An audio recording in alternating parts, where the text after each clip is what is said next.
Okay. Good. Good evening, everyone. Welcome to the Liquor Commission Control hearing for August 19th, 2019. Please rise for the pledge. I pledge allegiance to the flag of the United States of America and to the republic for which it stands, one nation, under God, indivisible, with liberty and justice for all.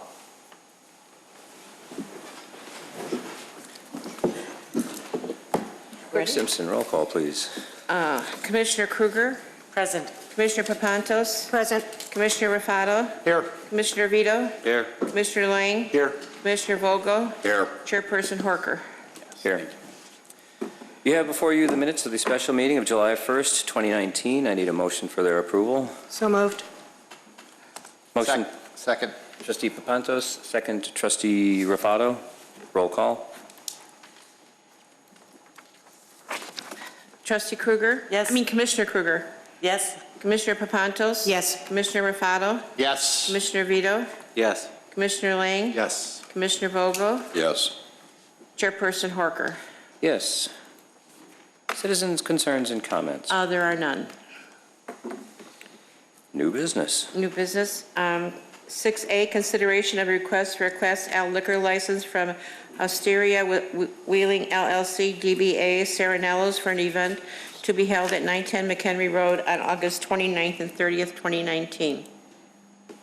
Just in case anybody has any doubts or lapses in their memory, this happens to be the farm where I grew up and lived and whatever. I will be abstaining from the discussion and voting. Is there any discussion or vote? Essentially, it is as the title suggests. This is the third year, I believe, that this event has been held at this location. Quite successful. It is a one-off, and I'm happy to answer any questions if you have them. Commissioner Papantos. Thank you. Just one question. In the past, this has been a one-night event. This is now two? That's what they told me. Correct. The previous years have sold out very quickly, so they have actually expanded it to 2 nights. You are correct. Great. Thank you. If there are no other questions or comments, we need a motion to approve. So moved. Second. Give the motion to Commissioner Lang, second to, was it Commissioner Vogel? Vogel? Roll call, please. Okay, so it's Commissioner Kruger, Yes. Commissioner Papantos, Yes. Commissioner Rafato, Yes. Yes. Commissioner Vito, Yes. Commissioner Lang, Yes. Commissioner Vogel, Yes. Chairperson Horker. Abstain. Okay. That's why it took me longer, because I knew that wasn't there. 6B, Speak. consideration of request for a Class CV liquor license from Lucky One LLC, DBA Lucky One Sports Bar to establish a tavern with video gaming at 1940 South Wolf Road. Mr. Spondilis. Thank you. Are the petitioners in the audience? If you could step up, if you will. As the title indicates, this is a request for a Class CV liquor license. That is a tavern and gaming facility. The Commission will note that this evening we are taking the order of events and reversing them. Typically, this comes before the board as a special use and then comes to the Commission to discuss liquor licensing. In this case, because there has not been a tavern in 9 years that has been approved and actually opened, and because there has been some concern in the past about gaming facilities, we thought that we would bring this to the Commission first to discuss whether or not the Commission would like this type of use in this location and grant a license as such. This is then just the first step. There are a number, as you see in your memo, a number of conditions should you decide to move forward as a commission that would still be in play as the typical special use process that needs to play out both before the Plan Commission and then ultimately the Village Board. Only after that special use would we then record a new liquor license into code. So with that, the petitioner is here and can answer any questions. Sure. Trustee Papantos, Commissioner Papantos. Thank you.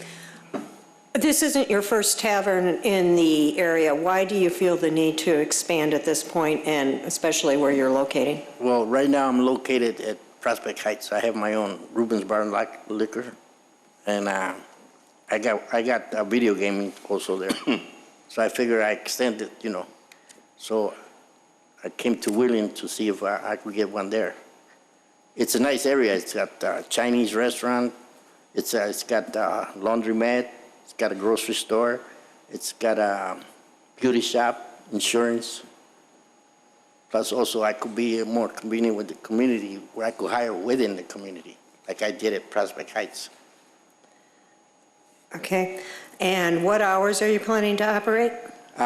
From 9 to midnight. Okay.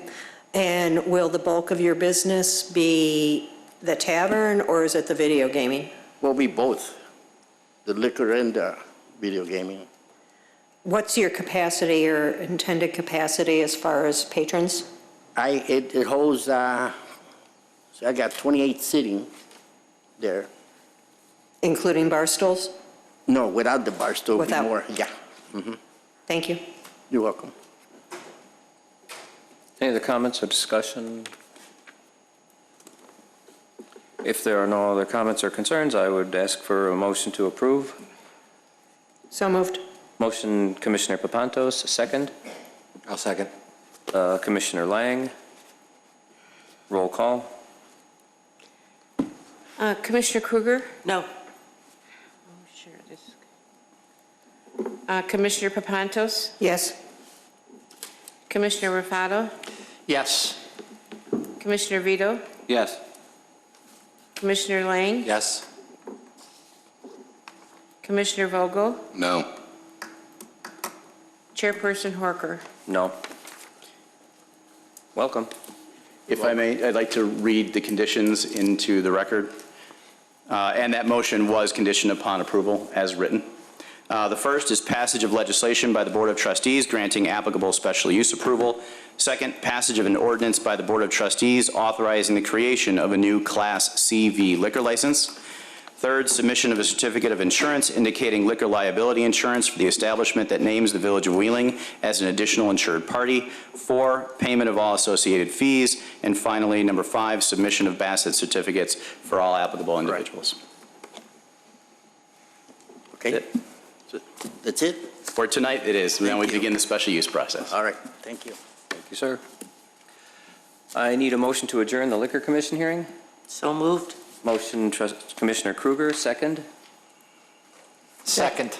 Commissioner Raffato, roll call. Let's just do all in favor. Oh, sugar. Trustee, Commissioner Kruger? Yes. Commissioner Papantos? Yes. Commissioner Raffato? Yes. Commissioner Vito? Yes. Commissioner Lang? Yes. Commissioner Vogel? Yes. Chairperson Horker? Yes, meeting adjourned. I'd like to call to order the regular meeting of the Village Board for August 19th, 2019. Clerk Simpson, roll call. You're done. 6:38. Trustee Kruger? Present. Trustee Papantos? Present. Trustee Raffato? Here. Trustee Vito? Here. Trustee Lang? Here. Trustee Vogel? Here. President Horker? Here. You have before you the minutes of the regular meeting of July 15th, 2019. I need a motion for their approval. So moved. Second. Motion, Trustee Vogel, second, Trustee Papantos, roll call. Trustee Kruger? Yes. Trustee Papantos? Yes. Trustee Raffato? Yes. Trustee Vito? Yes. I'm sorry, what? Yes. Trustee Lang? Yes. Trustee Vogel? Yes. President Horker? Yes.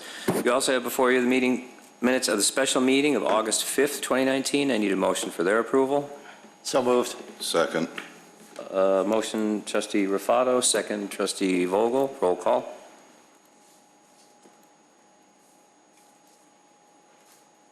Trustee Kruger? Yes. Trustee Papantos? Yes. Trustee Raffato? Yes. Trustee Vito? Yes. Trustee Lang? Yes. Trustee Vogel? Yes. President Horker? Yes, or abstain, actually. Or do I? Yes. Okay. Approve the minutes. Yeah. You also have before you the minutes of the regular meeting for their August 5th, 2019. Motion for their approval, please. So moved. Motion, trustee Kruger, second. Second. Trustee Papantos, roll call. Trustee Kruger? Yes. Trustee Papantos? Yes. Trustee Rafato?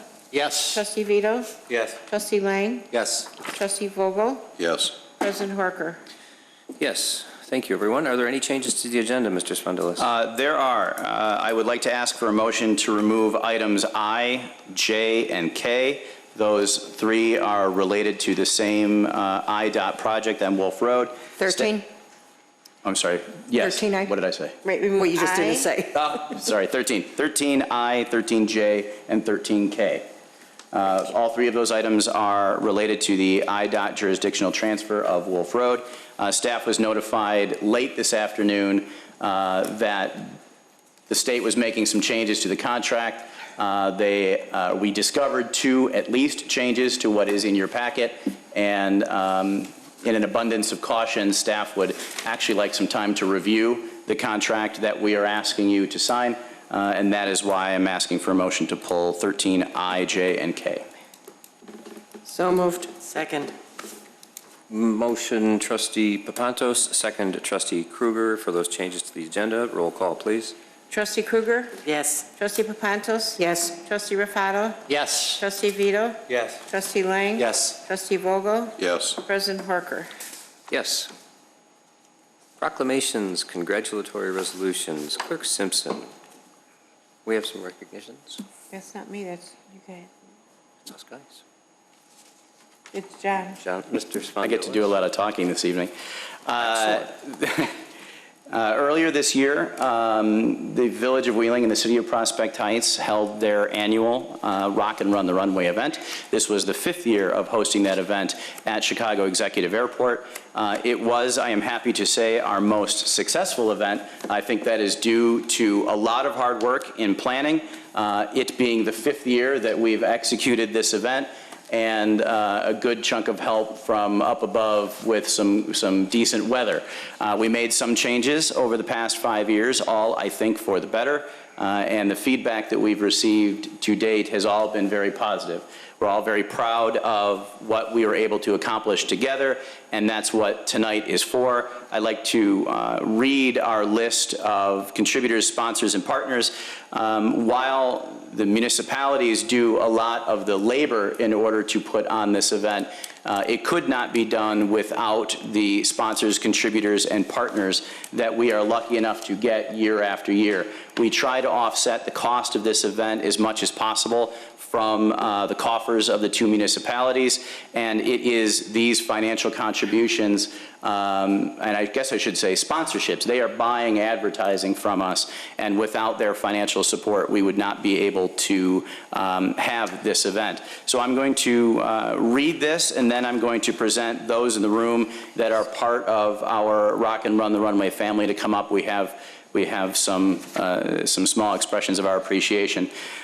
There are a couple of participants that have been part of this event for the last several years who donate their time. That is Chicago Kitty Express Train, Phil Mestasio, and Spears Chicago. Spears provides the wait staff that serves our libations for the event, and they donate their time. And we need their help and appreciate the fact that they have continued to participate. At the contributor level, we have Argus Plastics, Devon Bank, Kleinthorpe and Jenkins, Corman Letterer Management, Red Speed Illinois, Richelieu Foods, Waste Management, and the Wheeling Park District. That is a $1,000 contribution. At the sponsorship level, which is $5,000, Henry Crown and Company, Ozinga, and the Wheeling Town Center Lidmark Group. And our partner for the 7th year and 5th year at this location for this particular event, we have Wheel In Body and Motorworks, Mr. Pascucci, who has continued to really step up and provide a significant amount of money for this event. So for those of you that are in the audience, I know Mr. Starr is here representing Argus, Mr. Pascucci and President Stein. We just have a little something for you. Is there anybody else that I'm not seeing scanning the audience? No, if you could come up, please. I don't have it right. And also, I suppose, Attorney Ferrolo, since you're right here, I can give you that. Thank you for saving me the steps. I appreciate it. Of course. I don't think Phil is here. Joe, you get a box. Box. You have a collection of these at this point, so thank you. Thank you very much. I look forward to it. Thank you. Thank you. President Stein, thank you. And thank you.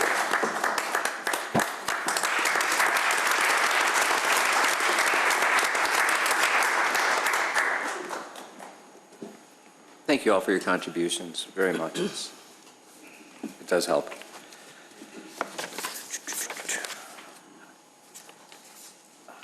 Item B, Clerk Simpson. A Village of Wheeling proclamation in recognition of Scott Wilson.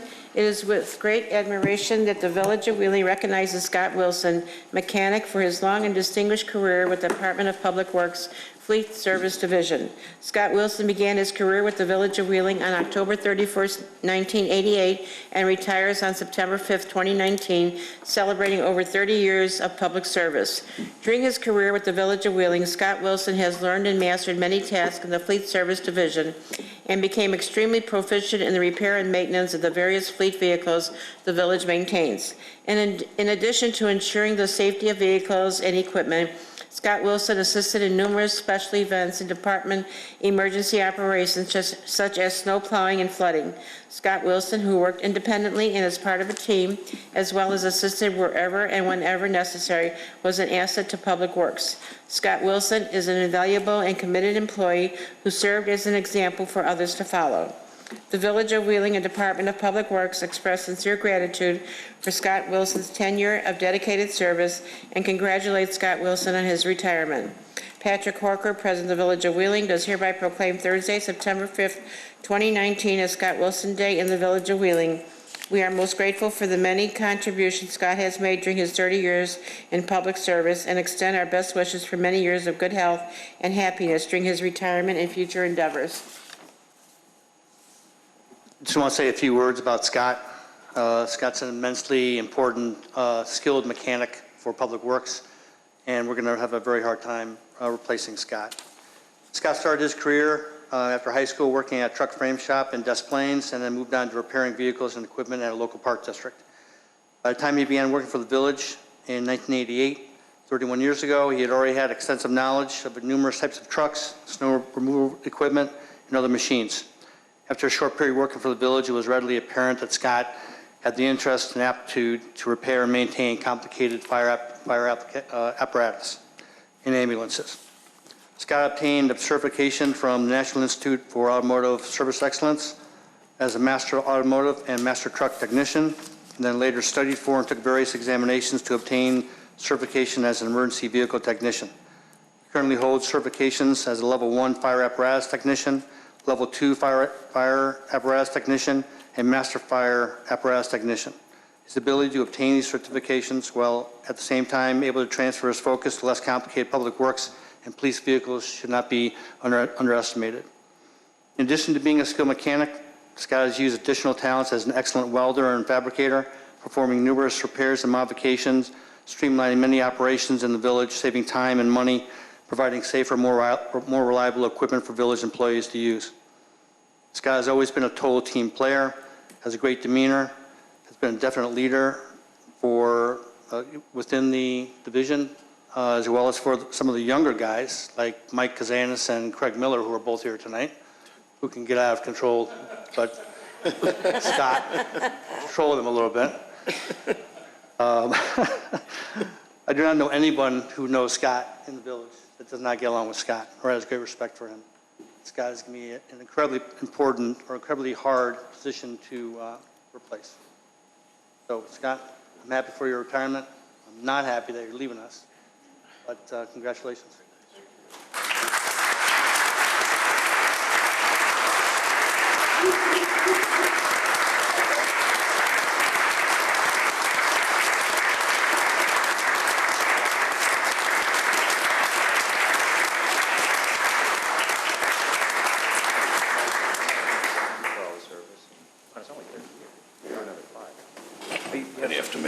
sign. Yeah, my wife Lynn, my daughter Allie, my stepdaughter Megan, my brother Mike, and my sister-in-law Betsy. Thanks for sharing. Yeah, I just wanted to thank the village for giving me the opportunity to work here 30 years ago in some, and thank you for the recognition. I really appreciate it. I'm going to miss everybody here. Just a new start to a new beginning for my life. So, thank you very much.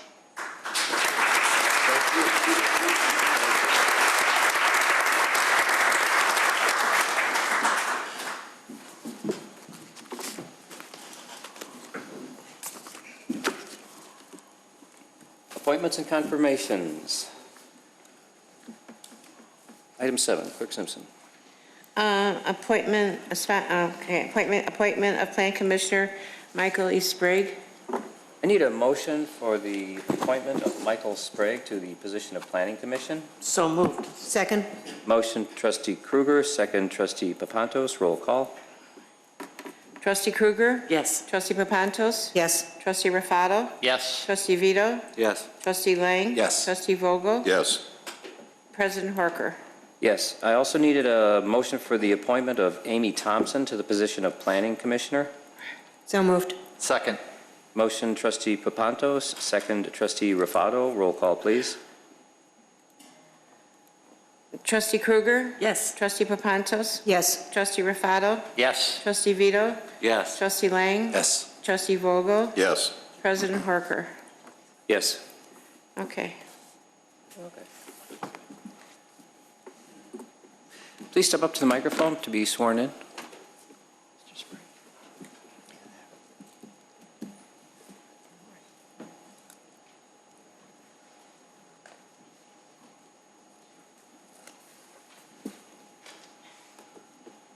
Michael, you're first. Grab that microphone right there.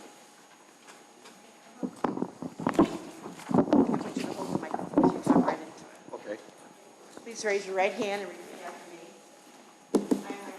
I, Michael Sprague,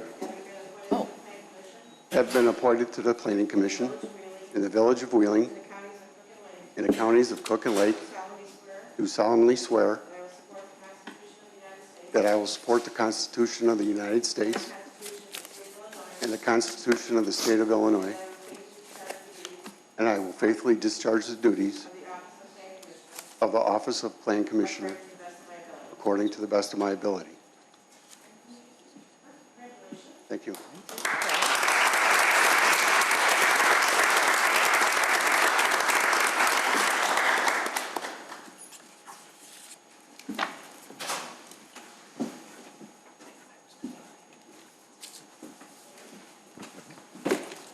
Let's begin, Tim. Please raise your right hand.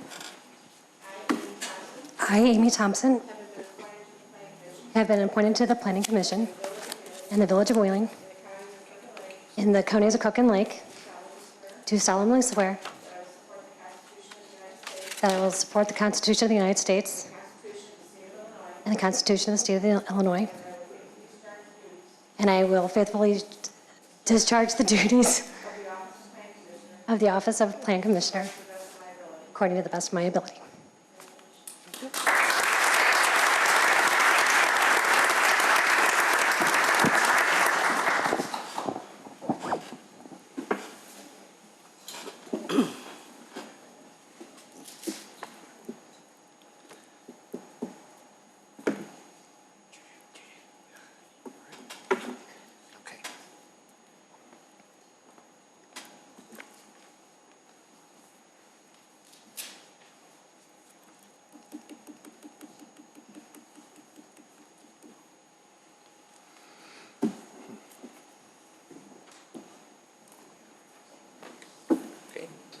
Citizens' concerns.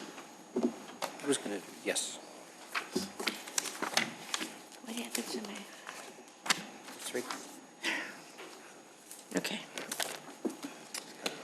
Citizens' concerns and comments. Members of the public may address the board with comments regarding only those items that are relevant to village business. No citizen shall speak for more than 5 minutes without consent of the board. Members of the general public who wish to address the board must sign the request to speak form prior to the commencement of the public meeting. Mr. Waller. Just as a reminder, this is a time for citizens to make comments and express their concerns, and for the board to listen. Neither the board nor the staff will be answering questions. Hey, Mr. Waller. Good evening, Board. My name is Lee Waller.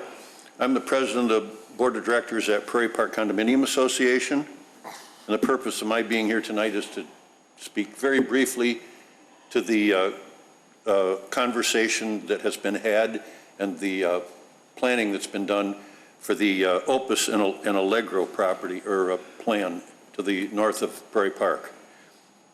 I know most of you know Prairie Park and have been through or know somebody that's lived there and have relatives that live there, and you know that when we say we think we're the premier condo association in the Chicagoland area, we have good reason to say that. It's a beautiful property. We love it and we maintain it as such. Of course, as a board, our objective is to do two things. That is to make it a beautiful place to live and to keep property values up, maybe even do whatever we can to raise those. Frequently, I hear questions from the 238, some of the 238 people or homeowners that live there, and so do my board members. And the conversations go, what are we doing with the property to the north and to the west? Are we going to look for years? Are we going to look at open fields and so on? I know you've worked diligently on the Opus Allegro plan for the property to the north. That's of interest because here are the reasons why. I'm going to tell you why I think and why the people at Prairie Park believe that that project is really good for the village of Wheeling. First thing is, now that that bridge is built, and that bridge is probably 2 weeks away from being completed, there's a little painting to be done on it or staining to be done. They did the asphalting today. The lighting is yet to be installed, but it's a gorgeous bridge. It's absolutely splendid. And we think that thing fits right in with us at Prairie Park and hopefully the other developments that will go on in the days ahead. But that's the first linchpin, because prior to that, you couldn't get to the property. So now that the bridge is there, we're happy about that, and we think that that's very supportive of the Opus Allegro project. We think that project, having seen the drawings and seen what they plan, and I know all of you have seen it as well, that property development, the way that they've proposed it, is extremely complementary, not only to Prairie Park and not only to the northwest sector or northeast sector where we are, but to the entire village of Wheeling. One of the big things that Wheeling will get from this is property taxes. That property is 155 units, 241,000 square feet, and they will be a big contributor to the property taxes of Wheeling. That's important because that will, one of the reasons, not only the property tax itself, but that will help us offset some of the losses in property taxes due to the closure of the RAM and due to the closure of the Twin Peaks restaurants. I know those are a big hole to fill, and maybe this will or won't fill the entire hole, but it'll certainly make an effort in that direction. The other thing that property development would do is it would tend to turn the trend and offset, or turn the trend away from people moving out of that area, because that property being developed the way that the Opus people and the Allegro folks want it developed really brings a component that's just the opposite of the couple of restaurants that we've lost recently. I know there's been conversation in the last meeting specifically about generation of sales tax with that property. The fact of the matter is that if Allegro moves in with the finished product that they're now proposing along with Opus, there'll be plenty of sales tax spin-off. The majority of the people that will move in there will not be homebound. They will have vehicles of their own. They will leave the property. They'll go to restaurants. They'll gas their car up. They'll get service on their car. They'll buy clothing. they'll buy groceries, so those folks are still going to be spending money, and it'll still be a tax generator. The other thing is, when relatives come to visit them, obviously, when you go to visit mom, it's pretty easy to say, hey, mom, let's go out for dinner, because she's maybe not interested in cooking, and so there's tax revenue, sales tax revenue that will spin off from that type of a undertaking. Another thing that's nice about what Opus and Allegro have proposed is, I'm sure, I see that, and I'm sure everybody sees that. Is that my 5 minutes? Can you finish with a sentence? Okay, in conclusion, there's no question that this property, if it's developed the way that it's been talked about, will be absolutely wonderful for Wheeling. Thank you, Board. Thank you, sir. That's it?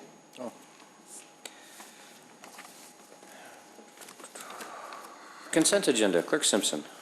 Number 11, consent agenda. All items listed on the consent agenda are considered to be routine by the village board and will be enacted by one motion. There will be no separate discussion of these items unless a board member or citizen so requests, in which event the item will be removed from the general order of business and considered after all other agenda items. 11A, resolution waiving competitive bidding requirements and authorizing the village manager to enter into an agreement with Melrose Pyrotechnics, I said that wrong. Pyrotechnics. Yes, for public fireworks display on June 27, 2020, at a price not to exceed $30,000. 11B, resolution authorizing a public fireworks display by Wheeling High School on October 11, 2019, and waiving the required $5,000 security bond. Item 11C, resolution authorizing a contract with 845 Design Group PC for architectural services in the amount of $162,361.50 for Fire Station 23. Item 11D, resolution authorizing the execution of a third amendment to the service agreement between the Village of Wheeling and Andy Frayne Services Incorporated for crossing guard services.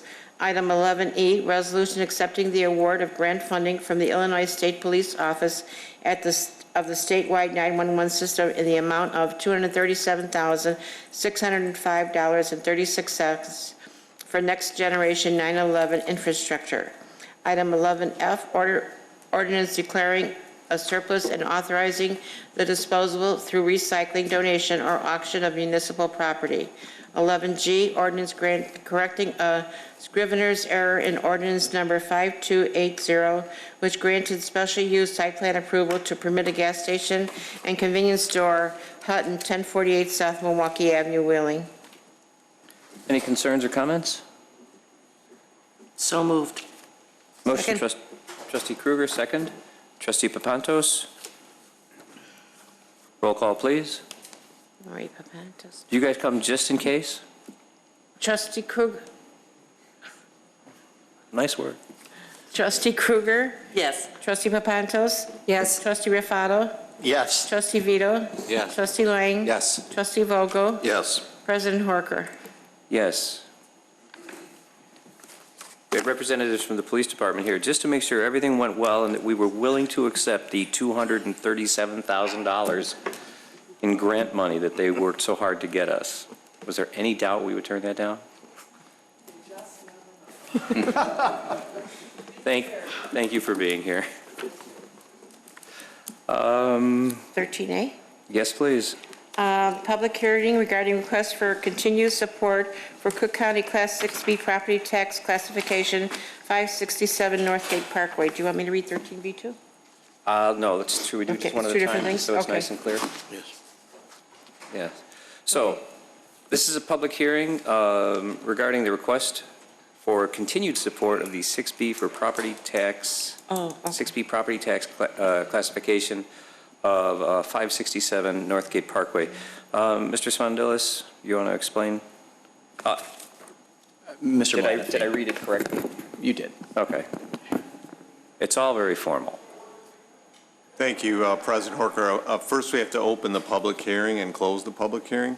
So that was opening the public hearing. Does anyone have anything to say about the Northgate 6B? There being no comments or questions, I would like a motion to close the public hearing. So moved. Second. Motion, Trustee Papantos, second, Trustee Rafato. Roll call, please. Trustee Krueger? Yes. Trustee Papantos? Yes. Trustee Rafato? Yes. Trustee Vito? Yes. Trustee Lang? Yes. Trustee Vogel? Yes. President Horker? Yes. Now, Mr. Malenefi, you want to explain? Thank you, President Horker. Sorry for any confusion. No, that was me. I messed that up. We received a request for a municipal resolution of continuing support for a Class 6B real estate property tax classification for the industrial land site at 567 Northgate Parkway. The applicant is constructing a $25 million, 110,000 square foot industrial manufacturing facility on the property, largely as a result of the village approving a Class 6B in June 2018 under Municipal Resolution 18-085, which at that time was a vacant 13-acre parcel. Since then, Wyland Properties has changed ownership and its entity has been changed to Wyland Holdings, which is an affiliate of Wyland Properties. So their tax attorney contacted us and asked us to present this request for continuing support of the Class 6B, primarily due to the change in ownership. Village staff is recommending approval of the continuing support for Class 6B. The applicant had hoped to have someone here tonight to answer any questions. I guess they are here. Okay, thank you. Should the board have any questions, the applicant is in the audience. Trustee Vogel? So it's just strictly a change of ownership. Absolutely. Yes. Simple and easy. Thank you. Change of name, yes. Name and ownership. If there are no other questions, I do need a motion to approve. So moved. Motion, Trustee Vogel, second. Second. Trustee Papantos, roll call, please. Trustee Vogel and Papantos. Trustee Krueger? Yes. Trustee Papantos? Yes. Trustee Rafato? Yes. Trustee Vito? Yes. Trustee Lang? Yes. Trustee Vogel? Yes. President Horker? Yes. Okay. Item C. C. Regarding public hearing regarding request for Cook County Class 6B real estate tax assessment from JV Global Services, 199 Shepard Avenue. I am now going to open the public hearing. This is a public hearing for the public to make comments regarding the request for a Class 6B property tax exemption for 199 Shepard Avenue. A public hearing notice was published in the Daily Herald. Each member of the public shall have 5 minutes to make their comments during this time. Staff and the board will not answer the questions. Comments should not be repetitive or argumentative. Are there any comments from the public? If there are no comments from the public, do we have any comments or questions from the board during the public hearing? There are no comments or questions from the board during the public hearing. I need a motion to close the public hearing. So moved. Second. Motion, Trustee Vogel, second, Trustee Krueger. Roll call, please. Trustee Krueger? Yes. Trustee Papantos? Yes. Trustee Rafato? Yes. Trustee Vito? Yes. Trustee Lang? Yes. Trustee Vogel? Yes. President Horker? Yes. Item D, Clerk Simpson. 13D, resolution consenting to Cook County Class B real estate tax assessment classification for the property located at 199 Shepard Avenue in the village of Wheeling. Mr. Malenefi. Thank you, President Horker. We received an application for a Class 6B property tax classification from JV Global Services, LLC, the applicant. The applicant plans to occupy approximately 5,300 square feet to operate a truck service, maintenance, and wash business, and they will substantially rehabilitate the vacant industrial property at 199 Shepard Avenue in Wheeling and lease 37,600 square feet to a related entity, Argus Plastics Incorporated, another 29,440 square feet to Fresh Farms for warehousing and distribution purposes, and the remaining 35,229 square feet to a future third tenant. The subject property is 50 years old. It's comprised of an approximately 102,569 square foot industrial building situated on approximately 262,468 square feet. The applicant plans to invest approximately $1,700,000 over the next 3 years for substantial rehabilitation of the property, including the following. They'll remove and replace the concrete parking and approach at the side of the building. They will install LED light fixtures throughout the property, add 3 transformers to the property. They'll install security systems and cameras around the property, paint all the office space, replace motors and sensors on the garage doors, replace 5 dock levelers, replace the windows on the warehouse, and add new landscaping.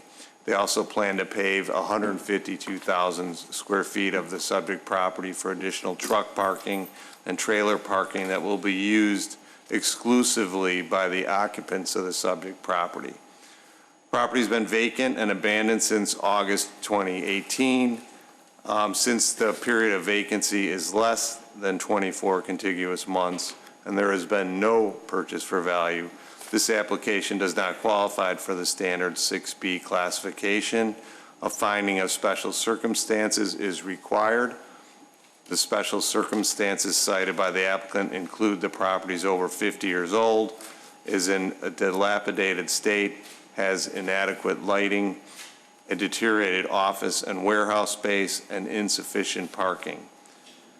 The property will, when fully occupied, would generate approximately $227,000 per year before increasing in subsequent years.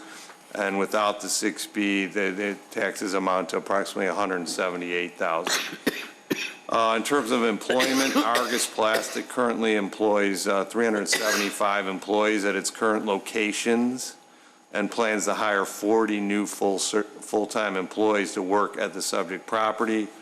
Fresh Farms would hire approximately 5 new full-time employees, and JV Global Services plans to hire 4 to 5 new employees at the subject property.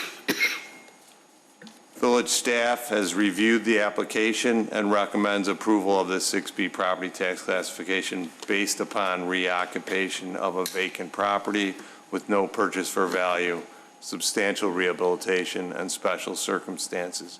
The applicant is here to answer any questions that the board may have, or I'd be happy to answer them as well. Thank you. Thank you, Mr. Malenefi. Trustee Papantos? Thank you. I guess I'm more towards the applicant right now for questions. Somebody's going to have to. Somebody come on up and introduce yourselves. Please speak into the microphone. Good evening, Mr. President, Council, Madam Clerk, trustees, village staff. My name is Brian Liston. I'm the attorney working with Jerry Starr here, and would welcome any questions. Thank you, Mr. Liston. In the application, you have stated that established in 2017, applicant operates a light truck repair, maintenance, and wash at 150 Abbott Drive in Wheeling. Applicant is currently outgrowing their other location and intends to expand its operations to the subject property, which already has a truck repair shop and wash area on site. I'm sorry for reading that, but I didn't think 150 Abbott had maintenance or a car wash. So is the application wrong, or I've been given, so you're not expanding, this has nothing to do with it even though it says so in the application, is what I'm getting at.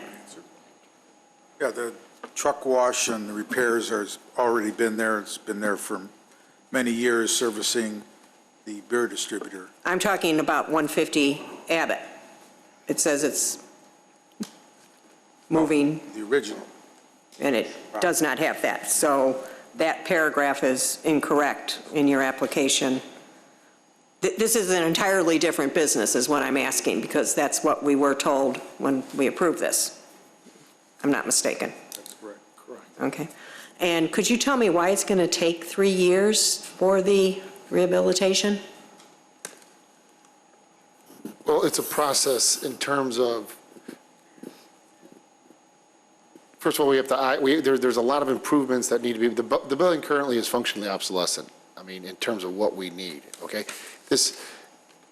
This is going to take a period of time. The roof doesn't need to be immediately removed, okay? We're going to do the roof in stages that need to be taken care of.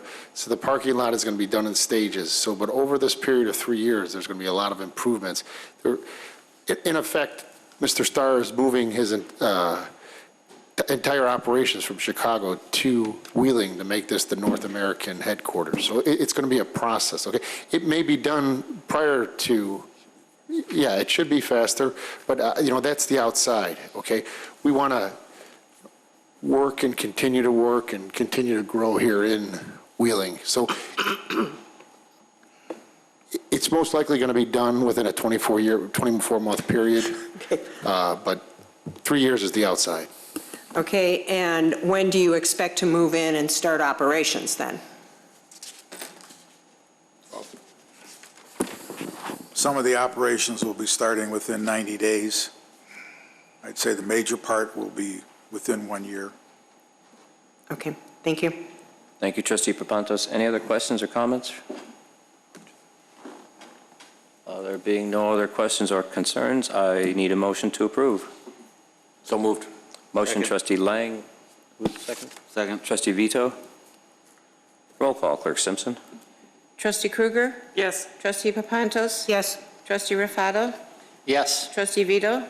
Yes. Trustee Lang? Yes. Trustee Vogel? Yes. President Horker? Yes. Welcome. Thank you. Thank you, Mr. President. I'd also like to thank Jim Perillo and John Lenape with their guidance through this entire process. Thank you very much.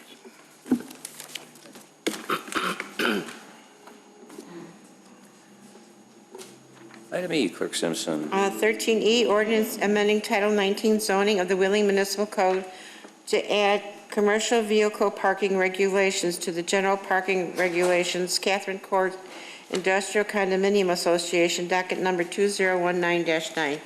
So, Mr. Jennings, is this where all those little industrial courts have all those big vehicles parked outside with the ladders and stuff on top of them? It is. Well then, what are we doing with that? The petitioner in this case is the association. The village actually had observed a conflict in the zoning code and prepared to make changes to the zoning code to address that conflict. Around the time that we began working with the petitioner to address an issue with a business license for one of the occupants of one of the units there. So in short, the conflict that we observed was that the zoning code regulations for contractors parking didn't align with the permitted use regulations. So you had zoning districts where contractors were allowed to operate a business. They weren't allowed to park their vehicles outdoors. The solution that we've been working with the petitioner on, as I said, is something that we had an idea that we would be working on it. Our timeline didn't align with their need to address this particular business's issues. So the solution is this text amendment, which clarifies that contractor vehicle parking is permitted where contractor vehicles are permitted. To address the issue of open rigging and open trailers, open equipment, vehicles that have that differ from a fully enclosed van, there would be a minor site plan review. The condo association in this case has gone through that review already, and it has been approved subject to the approval of this text amendment. So in short, it's a correction in the code. We're fully supportive of it. We've been working with them on it for some time now, and I'm happy to answer any questions that you might have on this. Questions from Trustee Papantos? Is this area that we're speaking of tonight in particular part of the station area master plan that we're revising? It is. And have we taken that into account with that new plan? We did. The idea of having some discretionary approval so that you would have a site plan review associated with open equipment on trailers, that sort of thing. Yes, that was one of the ideas of that. Great, thank you. I just want to say I'm the attorney for the petitioner, Rena Schiffman. If you have any questions, I'm happy to answer them. Could we have your name, please? Rena Schiffman. Trustee Lang and then Trustee Rafato. So just for clarification, does this include a truck that has a roof rack, but it's empty? So the open equipment, yes, so open ladders, that sort of thing, racks, yes, you would need a site plan approval for those types of vehicles. And in this case, that they have several occupants of this building that would need that sort of approval. Okay, but I'm asking if it's just a roof rack on a truck that's empty. It's empty at the moment? Yeah. I'm not sure I understand what So, you're asking. okay, I get what you're saying. This is ongoing, so not just temporary by any means. Okay. I think I answered my own question. Thank you. Thank you, Trustee Lang. Trustee Rufato? Thank you, Mr. President. So the second bullet, commercial vehicles with exposed equipment must be parked in the side or rear areas of the building and screened from street view. Is that going to be an issue? Are there a lot of those that there's not going to be enough parking for those types of vehicles, and then we run into an enforcement issue? I think that was one of the challenges that we had in this particular case, is trying to align a text amendment that would generally apply across the board with the site plan approval associated with this particular condo association. So there were a couple of iterations going back and forth with the association to make sure that the general text amendment made sense when applied to this particular, they had ultimately brought the petition, so we wanted to make sure that it worked for them. So in this case, there was some question of which tenants could park where, and would they be allowed to have their particular vehicles in the spots. So I think in the end, we were able to work with them to find locations that made sense for the existing occupants of the building. So will this be self-enforcement then? We're obligated to enforce it. We have to create a rule internally to how it's going to be policed. Thank you. Thank you, Trustee Rufato. Any other questions or comments? If there are no other questions and comments, we need a motion to approve. So moved. Motion, Trustee Rufato, second. Second. Trustee Papantos, roll call, please. Trustee Krueger? Yes. Trustee Papantos? Yes. Trustee Rufato? Yes. Trustee Vito? Yes. Trustee Lang? Yes. Trustee Vogel? Yes. President Horker? Yes, thank you, Mr. Jennings. That makes sense. Thank you. I'd also like to thank Mr. Jennings and Mr. Robles. Sure. Item F. Ordinance amending Title 8, Chapter 8.22 Gambling of the Wheeling Village Code in order to prohibit electronic sweepstakes machines. Mr. Ferrolo. Thank you, President Horker. On July 15th, at the regular board meeting, staff brought up sweepstakes machines to the board. Sweepstakes machines look and act like video gaming machines, but they're clearly not prohibited under the Video Gaming Act. The board directed staff to draft an ordinance to be incorporated into the village code to prohibit sweepstakes machines. This ordinance does just that. It relies on the village's home rule authority to prohibit sweepstakes machines throughout the village, and it will allow the village to deny requests for licensing of these types of machines and to take enforcement action regarding any machines discovered operating within the village in violation of the ordinance. So I can answer any questions if there are any. Any questions or comments? Right. So you buy a gift card and then it just puts you into a sweepstakes raffle? Yeah, the way these work is you put money into the machines and they kick out a gift card. The proponents of the sweepstakes machines state that you're getting something for value, therefore the entry into the sweepstakes is not gambling. That is the argument that's being made throughout the Illinois area regarding these machines. The opponents of these machines, and staff believes this to be true as well, believe that really the central purpose of buying the gift card is to enter into the sweepstakes, and that there's really not an exchange for value that would take this out of the realm of gaming. Do we have any of these machines in the village right now, to our knowledge? We do not. Thank you. There are no other questions. We need a motion to approve. So moved. Motion, Trustee Papantos. Second. Second, Trustee Rufato. Roll call, please. Trustee Krueger? Yes. Trustee Papantos? Yes. Trustee Rufato? Yes. Trustee Vito? No.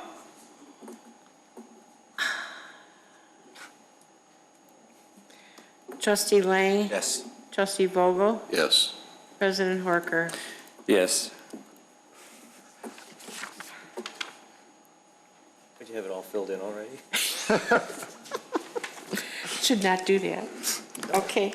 Don't. There's added pressure to not disappoint Clerk Simpson. I was going to vote no, I'm glad. I try to just be see his careful, face. but then I should never assume that you're all going to vote the same. Okay. G, Yes, please. resolution declaring a surplus in the North Milwaukee Lake Cook Tax Increment Financing District Fund and authorizing the distribution of such to the Cook County Treasurer's Office. We do both at once? H also, please. Oh, H also? Yes. H, resolution declaring a surplus in the South Milwaukee Manchester Drive Tax Increment Financing District Fund and authorizing the distribution of such to the Cook County Treasurer's Office. Mr. Monshane, what is this? G. Thank you, Mr. President. These are two resolutions that, as the clerk indicated, would declare surpluses in the Lake Cook Milwaukee TIF District and also the South Milwaukee TIF District. In the case of the Lake Cook TIF, it's a surplus of $1 million, and in the case of the South Milwaukee TIF, it's $900,000. And these, just to clarify, are surpluses that are not related to the village's existing intergovernmental agreements with the other taxing districts that are impacted by the TIFs. These are voluntary surplus declarations consistent with what the board has declared in the past. And the reason that these are on the agenda is because these funds are not needed for any TIF eligible expenditures or development incentives or anything like that. And so they truly represent excess funds that can be returned to the overlapping taxing districts, including the village of Wheeling. So this money would go, in our case, to the general fund and also the police and fire pension funds. In total, since 2005, when we started declaring surpluses, including tonight's items, it brings the total to about $38 million in surplus that the village has declared over the years. So with that, I can answer any questions you have. Trustee Vito first, then Trustee Papantos. So, Michael, when we do these surpluses, is it something that we budget for in October? I mean, is this one of your incomes that you normally look at, or is this kind of found money that's new and surprising? Those are, no, we budget for these. These are items that we talked about last November during the budget workshop session, and it represents a new source of revenue for the general fund and also the pension funds. And have they been fairly accurate to what we forecasted? Yes. Thanks. Trustee Papantos. And for the other taxing bodies, such as the school districts, this does not affect their tax cap at all, right? This is extra money? This is additional money that they can use for whatever they see fit. Great. Thank you. If there are no other questions, we need a motion to approve. Thank you, Mr. Monshane. Thank you. So moved. 13G. Item G first, right? Item G first, I'm sorry. Is that acceptable, Mr. Rufato? Yes. Item G. Second. Kruger? Second Kruger, motion Rufato. I'm not taking any chances. You can have the next one. I don't think it was. Okay. It was. Trustee Kruger? I screwed up. Trustee Yes. Kruger? Yes. Trustee Papantos? Yes. Trustee Rufato? Yes. Trustee Vito? Yes. Trustee Lang? Yes. Trustee Vogel? Yes. Okay. H, okay. I'm good too. I'm good too. Oh, President Horker. Sure. Item H, need a motion for the approval. So moved. Second. Oh, wait, you didn't do the last one. Trustee Vogel? I didn't do the last one. I know, that's, I'm going to give to Papantos this time. Trustee Vogel? Yes, and then second to Trustee Papantos. Roll call? I didn't get her last time. Okay. Yes, Trustee Kruger? Yes. Trustee Papantos? Yes. Trustee Rufato? Yes. Trustee Vito? Yes. Trustee Lang? Yes. Trustee Vogel? Yes. President Horker? Yes, we get through it all. Okay. Thank you, everyone. So we got rid of the IDOT stuff because they tried to get a last-minute contract in. Item L. Item L, discussion regarding concept review for phase plan unit development, Allegro Senior Housing Development, southwest corner of Lake and Milwaukee. Mr. Svandelis. Thank you. You will note that item 13L is the same language that appeared on the last agenda item on the last board agenda. Since that time, 4 individual trustees have made me aware that they would like to continue the conversation that began at that meeting. So I don't know that it's necessary unless anyone on the board would like for us to run through all of the steps of a concept review.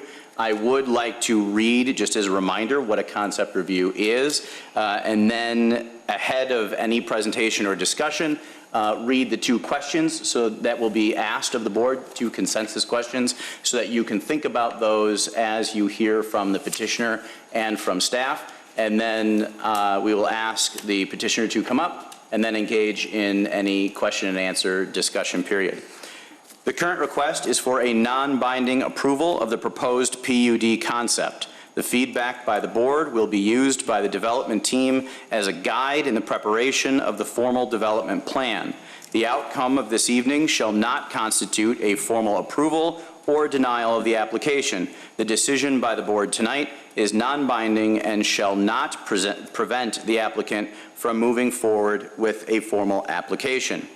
Ahead of just a quick overview by Director Jennings, I'd like to read the 2 questions that will be asked of the board at the end of the discussion. First being consensus, is the board in favor of the concept plan for the proposed Allegro development with details of the future phases to be provided at a later date?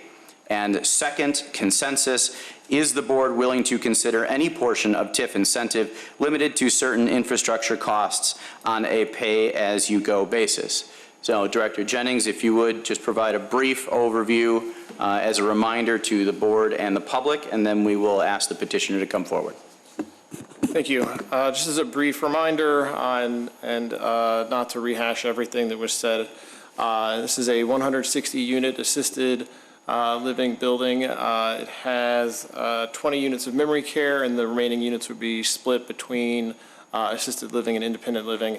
As was noted at the last meeting, it is a phased PUD. The first phase being the assisted living building. The future phases are the parcels shown to the east on either side of the access road coming from the Wolf Court Bridge. The zoning code for a phased PUD allows the 2 phases or additional phases to come to preliminary PUD together. Phases that are ready for final PUD earlier can move on to final PUD, allowing the other phases to be fully planned out. And that, in this case, is what the petitioner had asked, is to essentially utilize the preliminary PUD as a marketing strategy for the future phases, allowing the assisted living portion, the known quantity, to move ahead in the zoning entitlement process, and then use the assurance from that zoning entitlement process to assist in the marketing for the remaining portion of the site. With that, the petitioner is here. And I don't know that we had an idea of having the TIF discussion that was noted in the staff memo first or second. I think the petitioner can come up and explain or present however they like. Hello, Board. Jamie Smith of Smith Family. We're obviously not with Allegro or Opus, but here to hopefully correct the error that we made last week in not addressing the board regarding the other parcels and the what would be the second and third phases of this PUD. I know you got our letter, and tonight we're requesting a reconsideration, hopefully for the Allegro Opus project, and can answer any questions and hopefully alleviate any concerns regarding the remaining parcels of land which we didn't address last week, as I said, as we should have. Not to reiterate everything I said in the letter, but couple things to go over. The 17-acre parcel located at the southwest corner of Lake Hook and Milwaukee. Over the years, we've tried to, and I know most of you have seen plans, big plans for different full service hotel sites, something similar that you see across the street. But what we're facing with our proximity to Lake County and the tax challenges that Cook County presents, that hasn't come to fruition. And unfortunately, I don't really believe it's a a reasonable expectation to ever see that in the near future on this site. We feel that with this Opus Allegro project going in there, we bring in all the needed infrastructure. You'd have 2 shovel-ready paths that we plan on maintaining, grassing, to make the entire site look beautiful and to continue marketing it as we have been. And if you have any questions, I'm here to hopefully answer them. Thank you. Trustee Lang, you had some questions? I did. So I meant to ask this in the past, but I'll ask it now. In driving by the site, it looks a little high. Is there extensive grading that needs to be done on the property? There is some grading that needs to be done, but we've brought it up to the levels that were necessary to get the parcel developable. Originally, only, I want to say 2 acres were developable on this site. Now we have over 12 that we've been working on over the last 3 or 4 years to get that done. Okay, good. And are we talking TIF after this, or can I? I think it should all be part of the same conversation. Okay. So how certain are we that right in, right out on Lake Cook Road is approved? So we have a court order. I mean, as far as I know, we have the right to access to that property via Lake Cook Road based on a court order from 30 plus years ago. So I feel extremely confident that that's a non-issue. We will need a deacceleration lane. So that's probably where a good portion of the TIF would be. Opus and Allegro, they haven't made a request yet, but yes, that would be my best guess. Yes. What you guys plan on? Correct. Without Opus and, okay, got it. Well, and one of the reasons I think that is helpful, although we have utilized a lot of TIF in that corner, but that's helpful because you did mention, or it was mentioned, that there's a Park District access, future access. Correct. That's very helpful for that area back there, because right now there isn't any. And so I think that will, if I envision that access to that land back there. Yes. They may be able to do something else with that. So I'm in favor of that portion of it. Thank you. Thank you, Trustee Lang. Trustee... Can I clear something up based on what Trustee Lang said? Sure. And Attorney Furlow, I was asking Attorney Furlow just to make sure that everybody has the same information. As far as a TIF request goes, the request would have to come from the developer of the project, not the landowner in future phases. So if there is a TIF request, it needs to come through Opus. Is that accurate? Correct. That's correct. Okay. And that is correct. Maybe I didn't clarify. They have not made a request yet. You know, they've obviously got to run, if, you know, the board were to look favorably on this project, they'd have to run all their numbers and see, see what it comes out to before they did that. Got it. Thank you. Thank you, Mr. Spondolis. Trustee Papantos, you had a... Thank you. I just want to clarify, and this may be more for staff. So far for this, as we refer to it, the 17 acres on TIF, we have used TIF for the bridge and for the Meadow Lane detention or Comp storage basin. Comp storage basin. When Mr. Smith answered earlier about how the site wasn't developable in the past, and now it is, that's what that Meadow Lane basin was for.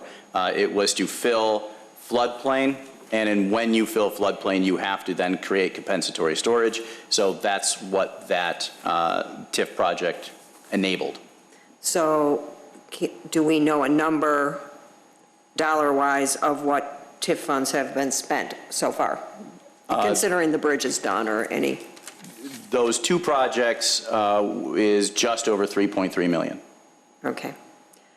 And then for the landowners, my concern last time, and I still have it, is I'm not sure where phase 1 or phase 2 and phase 3 are ever will come to fruition. I mean, I still have that concern. If this is approved and you say you're going to keep this land market ready, what are your plans to make sure that these two lots, sorry, A and B, I believe. So obviously, a lot of the site, as you can see from the plan, is road work, so they'd be grading pretty much the entire site. We plan on landscaping the 2 remaining parcels, green grass, manicured if necessary, planting some trees, essentially keeping it clean, beautiful, open space while we continue to search for users. And one of the larger challenges to find smaller users, such as retail, is that the infrastructure is not there. They're looking for that large anchor, the roadways, utilities to all be on site, and I think that will make it a lot more palatable where someone can come in and just put their building, whatever that may be, on either or both of these parcels. And you are aware that as far as maintaining those 2 lots, the village is not going to Yes. pony up TIF money or anything? We will be maintaining those, us. Thank you. Any other questions, or trustee Vito and then trustee Vogel? Yeah, Jamie, can you just go through some of like the history of what you've tried to do to market this spot? Because I just think if it's a no vote again, I think we're missing out on an opportunity here, because where it's located, it seems like it's going to have a residential anchor, and I just want for anybody either in the audience or on the board to understand kind of what you've been doing with economic development to try to lure people there. Yeah, so ideally, and I know the board would love it, and that doesn't mean we're not going to keep working on it for the larger remaining parcel if this were to go through, but we've really been focusing on getting a hotel at this site. We've had users that want to be there, they like the site, but unfortunately with the proximity to Lake County and being in Cook County, which frankly isn't very conducive, you have a lot of developers that won't even look in Cook County right now because of the uncertainty with the tax situation. I'm sure you're all well aware of what the new Cook County assessor has done, and it's scared a lot of people. And over the last 3 years, we've had at least 4, if not more, hotel users that have basically, and there's been tremendous effort from Director Malanaphy to actually get them on site, and it just hasn't been enough to clear the hurdles that we're facing at this location. Frankly, that everything on our northeast side of town is facing currently because of just a little bit more business friendly right across the street. So if someone's able to go over there as opposed to on our side, they usually do.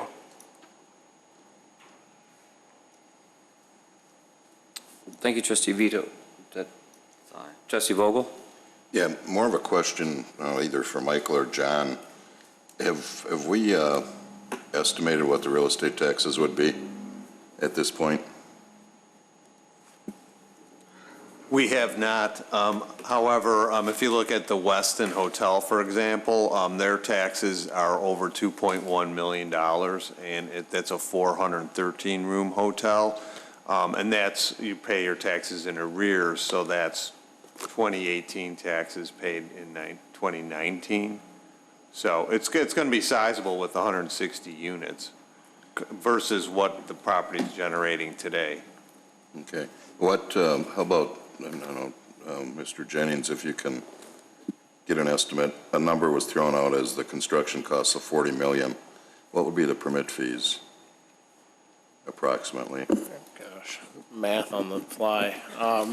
The engineering, the site development permits are about 3.5% of total construction cost for that portion of the work. And then our permit fees on new construction tend to work out in the 1.5% range. Okay. So you're talking 4%? Total, yes. Okay. All right, thank you. Trustee Rufato?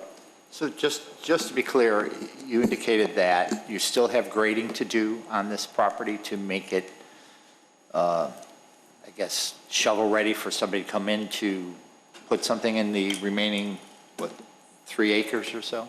Well, the entire site's going to have to be graded when the road work goes in. The entire site? Okay. And but the major grading has been done. So who bears the cost of that? We are the landowners. That'll be us for the remaining portion. So essentially not all the infrastructure that you see, the road work and the Opus footprint. And just to be clear, I just want to make sure that the TIF funds have to come from Opus? They ask, just to make sure? Correct. Okay, okay. All right. That's all I had. Thank you. Trustee Kruger? Thank you, Mr. President. I'm just going to ask, hi, Jamie. I'm just going to ask about the, I was concerned at the last meeting about Outlot C, which is a detention pond. Who owns that? Who will We own that. So that's your detention pond? So it will be shared. The reason it's that large is for the entire parcel. That is not strictly for Opus's site. Now, that's kind of shooting on the fly. We're going to attempt, obviously, to Haven't make done it. your engineering Yeah, yet, we're going to so. attempt to make it as small as possible. This is what their engineers knew would be enough. That doesn't mean it can't be smaller, and that'll be ongoing conversations that we'll have to have with them. But in terms of the size that you're looking at, that was what their engineers knew would work for the entirety of the 17-acre parcel, not just for the 7-acre And Opus so piece. owner and maintain. Correct. So it'll be a shared, we'll work out an agreement. It'll be a shared maintenance based on the percentage of the property. Thank you.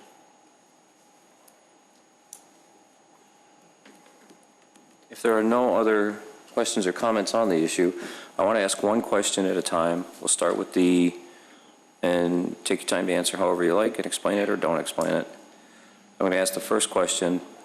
Is the board in favor of the concept plan for the proposed Allegro development with details of the future phases to be provided at a later date? So the concept for the senior facility on that parcel.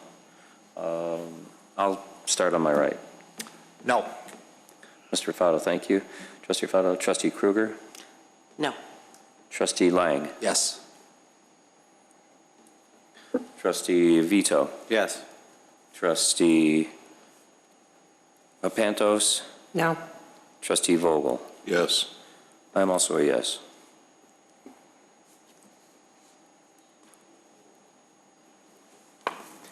Second question. Is the board willing to consider any portion of TIF incentive limited to certain infrastructure costs on a pay-as-you-go basis? And I'm going to start on this one. The village has put $3.1 million into this development site. That is $3.1 million that whoever builds it is not going to have to pay. That is basically a coupon that the builder will get from the village. That's a $3 million reduction in costs for this site. 2.99 without the bridge, right? Well, the bridge is about, the value, you're asking to separate the two? Yeah. Meadow Lane? Meadow Lane, I believe, was 1.3, and the remaining then being the bridge. That's correct.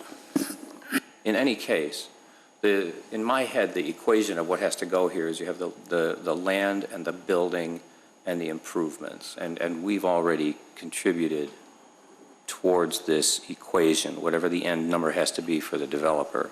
So I'm going to start on this one and say that I am not in favor of TIF contributions. And I will start on my left. Trustee Vogel?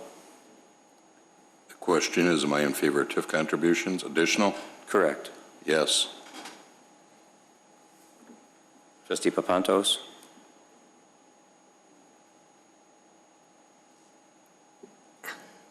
Without knowing what Allegro is going to ask for, if it is for a portion of the deacceleration lane and a pay-as-you-go,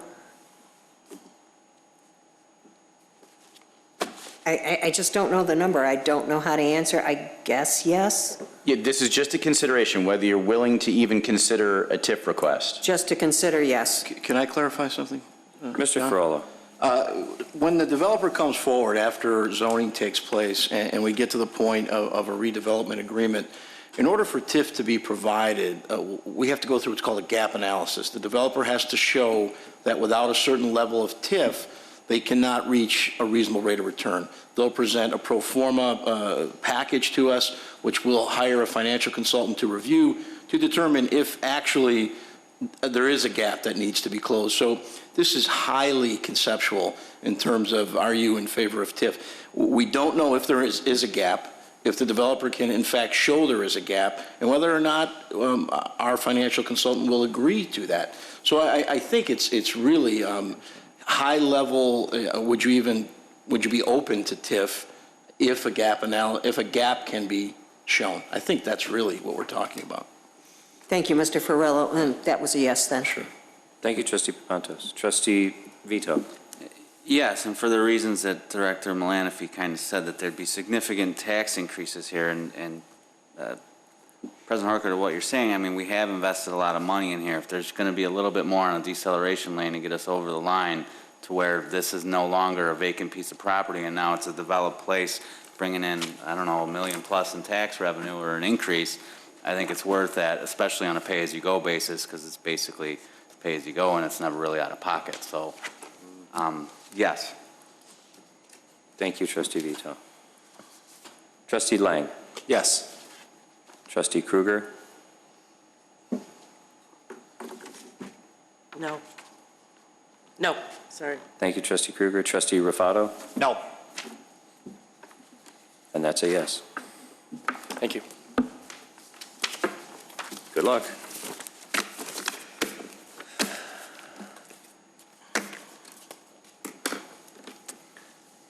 Item M.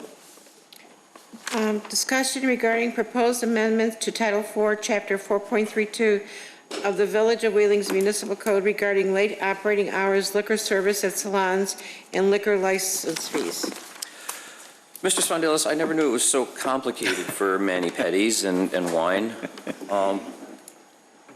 Welcome to the world of village government. I've noticed that, like, when the polish isn't dry, it sticks on the beer mug.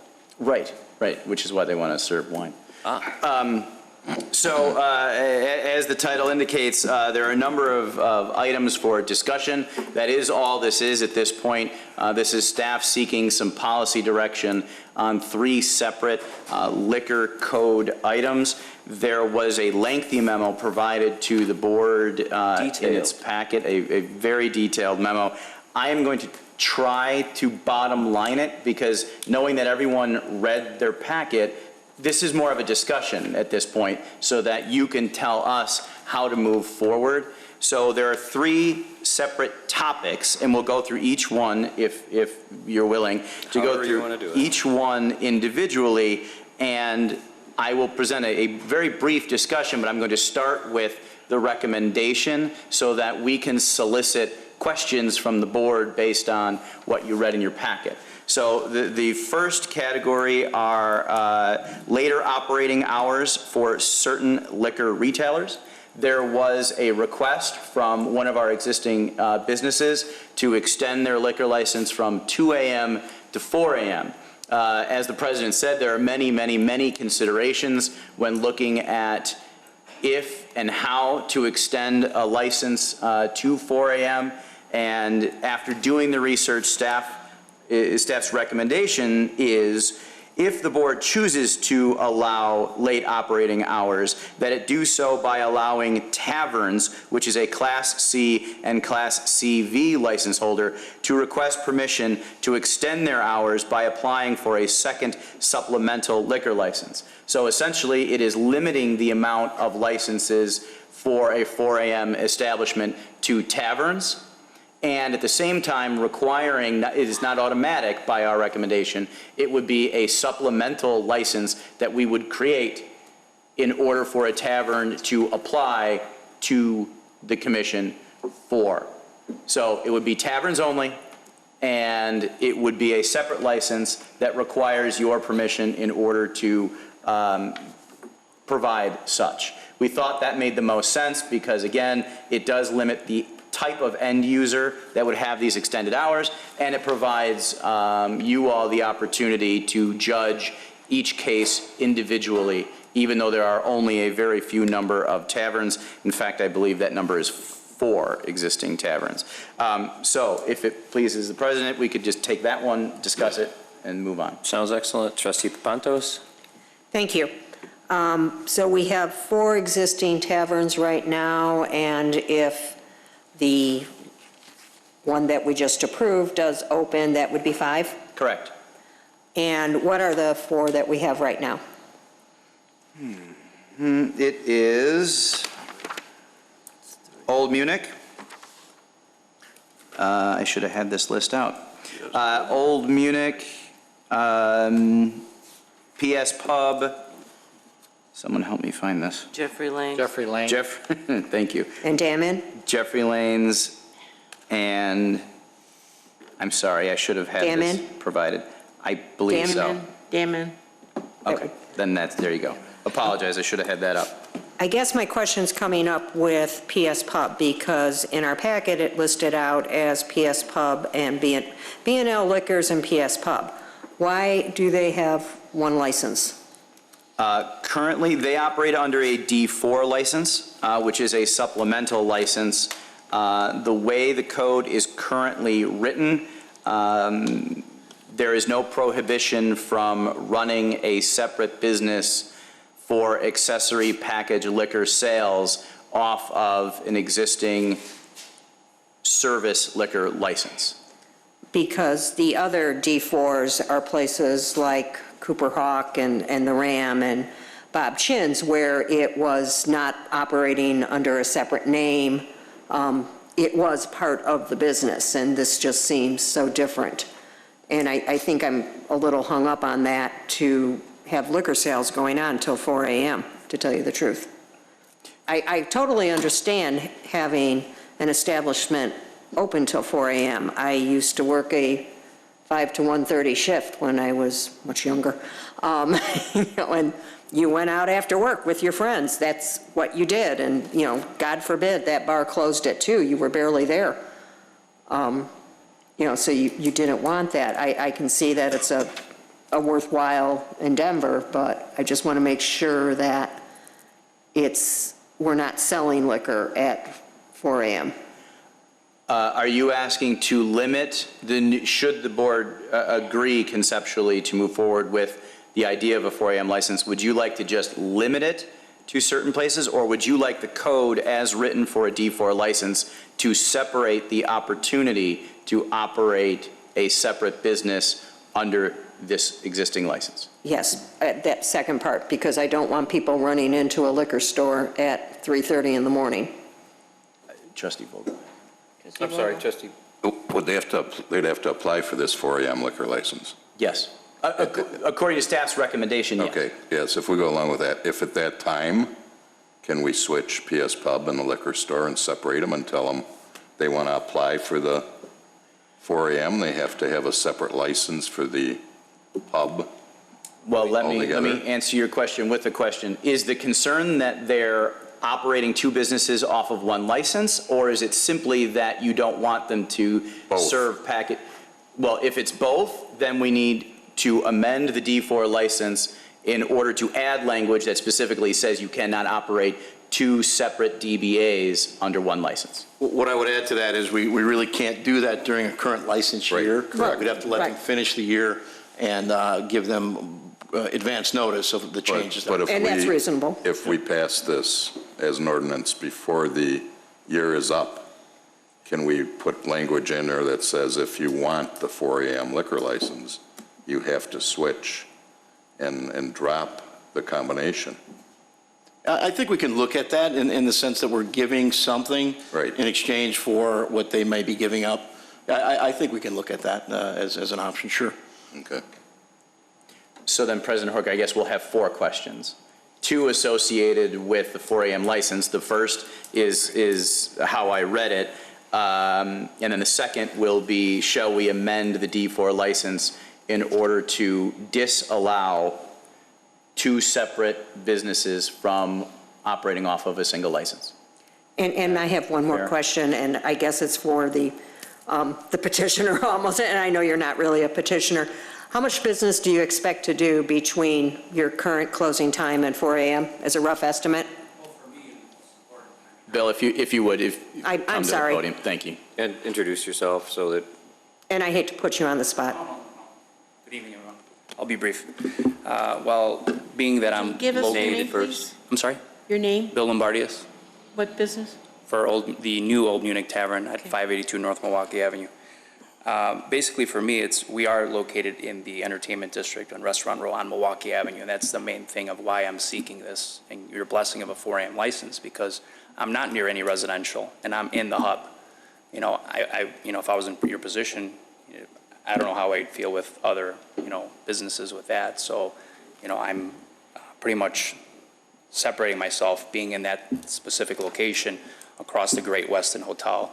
And, that, like you said, a lot of other, our staff members, local workers that are finishing up their evening and want to go somewhere else to have a drink or, in a safe environment that, again, is not near residential along our entertainment hub on Milwaukee Avenue.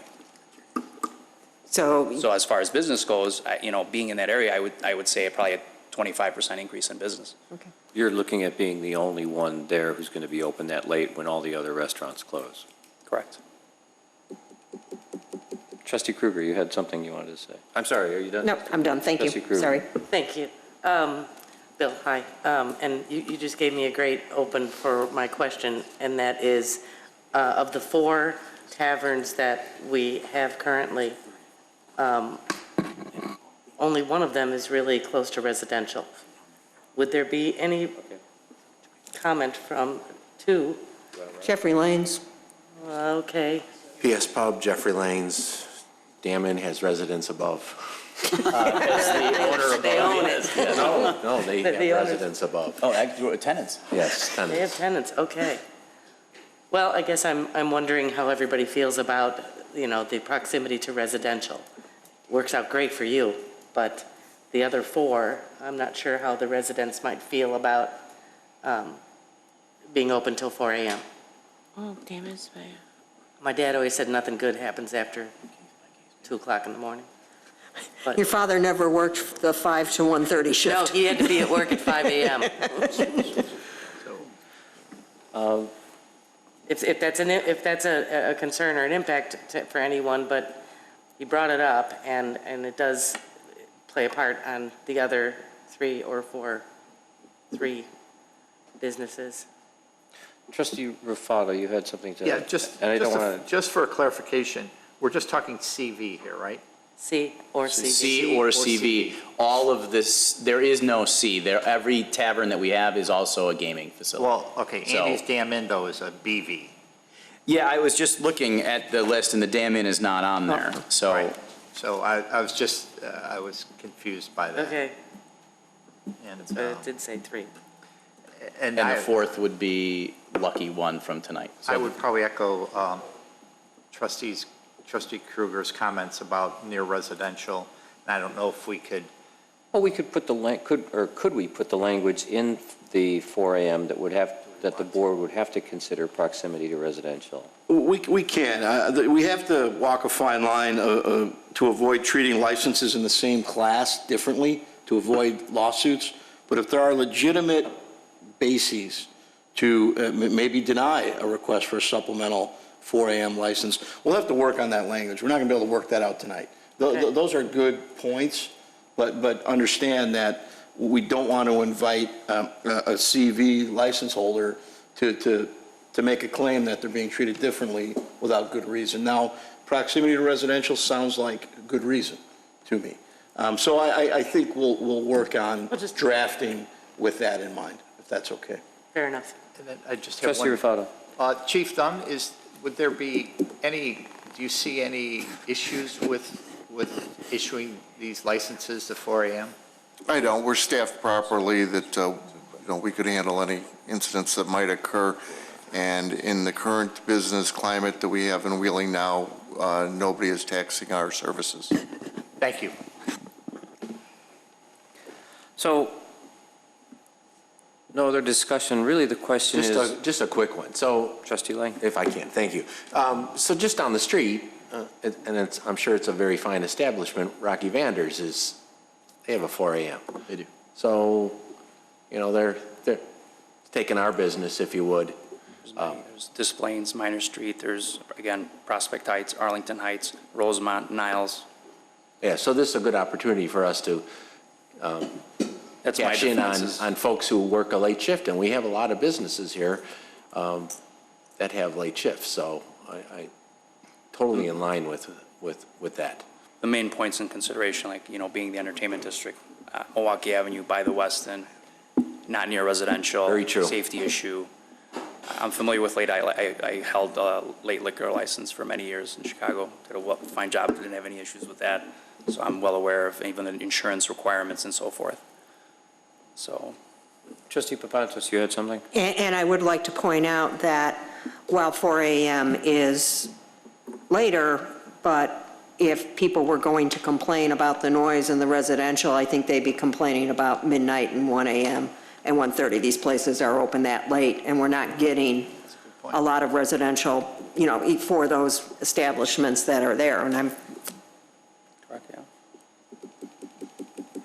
yeah. So I guess we could ask the question then. It sounds like, well, is everybody willing to create a class that would allow them to stay open later? Yes, my takeaway, and we can pose this as a question, is to follow staff's recommendations, which is and again, we will draft this and bring this back to you because there's still another detail that we have to work out, which is the cost of the supplemental license, which is not cheap. If you look in the codes of other municipalities, but unless the board wants to go through that now, perhaps we can draft language and bring the specific language back to you and talk about fees at that time. If that's the case, then the recommendation and the question is, shall we allow taverns, Class C and CV, to request permission to extend their hours by applying for a second supplemental liquor license? We will have to create that license. We will do so if there's a positive recommendation now and bring it back to you, again, along with an ask at that time for the fee structure. Do a roll call, just. Trustee Krueger? Yes. Trustee Papantos? yes. Trustee Raffato? Yes. Trustee Vito? Yes. Trustee Lang? Yes. Vogel? Yes. Sorry, President Horker? Yes. That still leaves the issue hanging of amending the D4 license to two businesses on one license. A separate question. Better yes. words, please. Yeah, I think, and unless, Jim, you want to come up with something a little more eloquent. I think Nouns and adjectives. what's been articulated is, should we amend the code to require a separate license for a packaged liquor store that's associated with a tavern? Isn't that what we're talking about?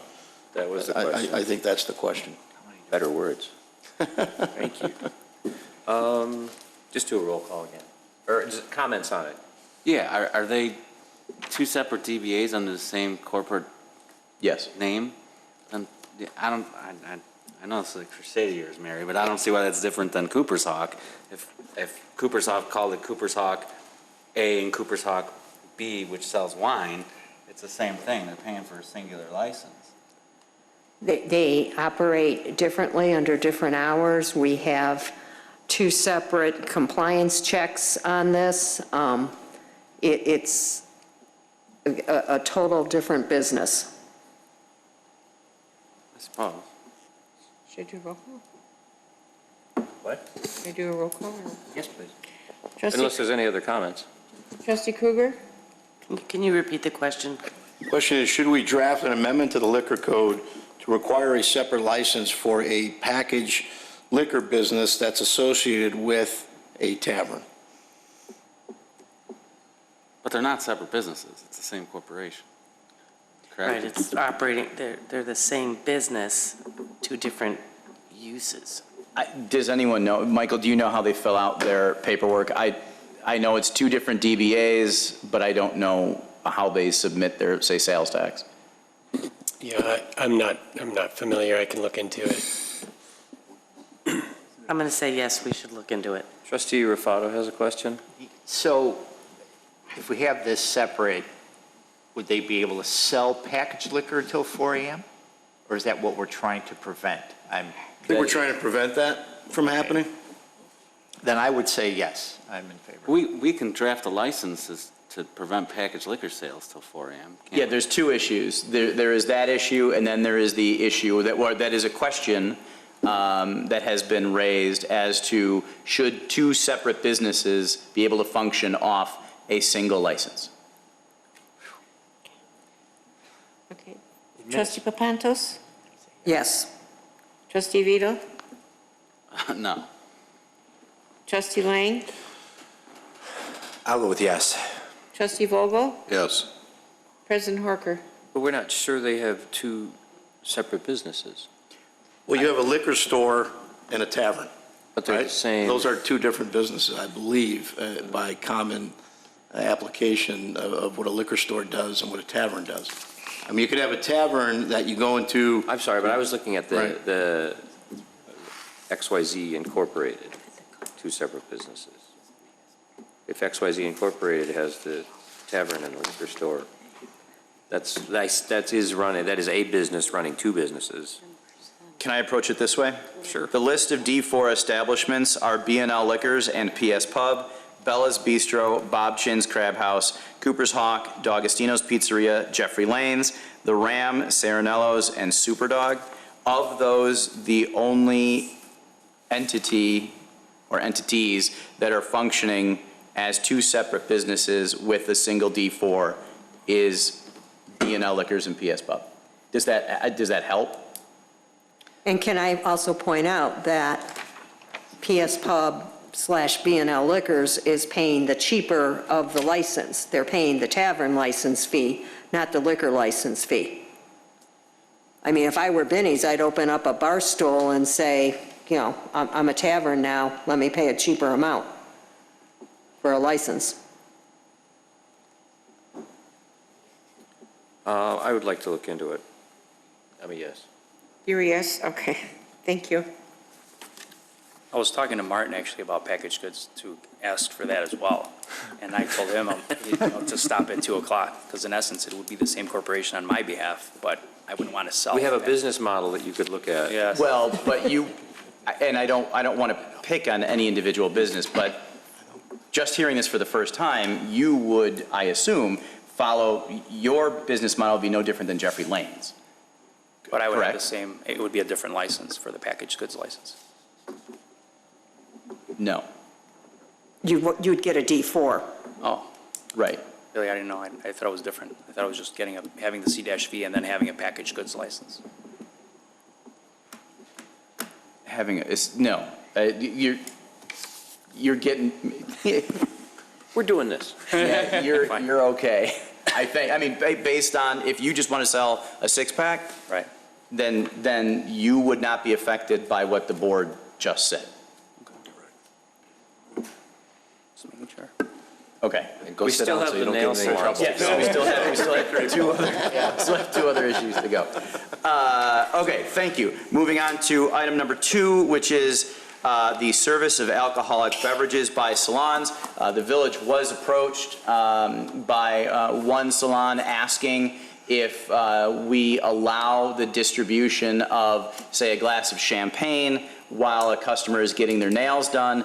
The way our code is currently written, the answer is no. Staff did research on other communities and found that it is fairly common that salons will provide their customers with a glass of wine or a can of beer, bottle of beer.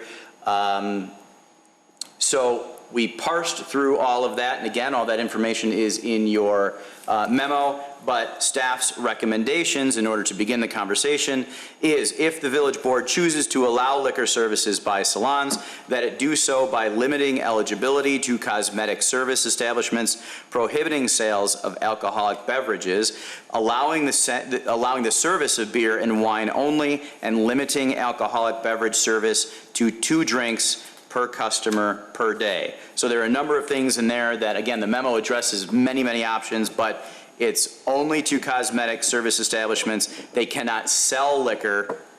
They can only provide beer or wine, and such provision can only be to a maximum of 2 drinks per customer per day. With that. Trustee Vogel, you had something, and then Trustee Papp? Yeah, how would that work when they go for a gaming license? I don't think they could do that with the nails and the buttons. You'd be surprised. Good point. There are ways, Pat. I'm not serious. Would they They would make not. them They would eligible for a not. gaming license? No, No. they're not selling liquor. Right. You need to Oh, I sell thought you liquor, could sell beer and wine. and you need to get a V license from us. So we'd be, if any one of them applied, you'd have the right to review what they were doing. Okay. This is clearly not the kind of liquor license that would qualify for a Right, gaming license. maybe I'm misunderstanding. So Yeah. they're going to give it away? Yes, that's all they're asking to Yeah. do. They're asking to provide their patrons Well, what- with a glass of Dave's wine. going to make an appointment to You gotta get get your your nails hair cut done. regularly, Could we Dave? release the address? Oh, Dave, a lot of salons do this. I Oh, know. sure. I know. Wedding parties, yeah. Should I read the specifics again? It's only for cosmetic service establishments. It prohibits the sale of alcoholic beverages. It allows only the service of beer and wine, and it limits that service to 2 drinks per customer per day. That's the recommendation anyway, as a starting point for discussion. Well, what's the definition of cosmetic services? Oh, they prohibited massages and, Yeah, there's a code definition. I don't mean to put you on the Reflexology. spot, but there is a code definition of it. It's essentially nail salons and hair salons. Is that accurate? Yes, got it. And if it's not, we'll make sure it is with a code amendment. Trustee Vogel, you had something? So we don't get sales tax on salon services, correct? Only sales at the services, not the service itself. So if they're giving away the liquor, there's no liquor tax and no, That is correct. Oh. so we lose that opportunity. Sell it. If they don't sell it, there's no tax. Well, they can't So sell what it. they do is instead of charging me $10 for my haircut, they're going to charge me 15 so I can drink a beer. Where are you going? Because the place that's charging you 10 is not pouring you a drink. Sorry.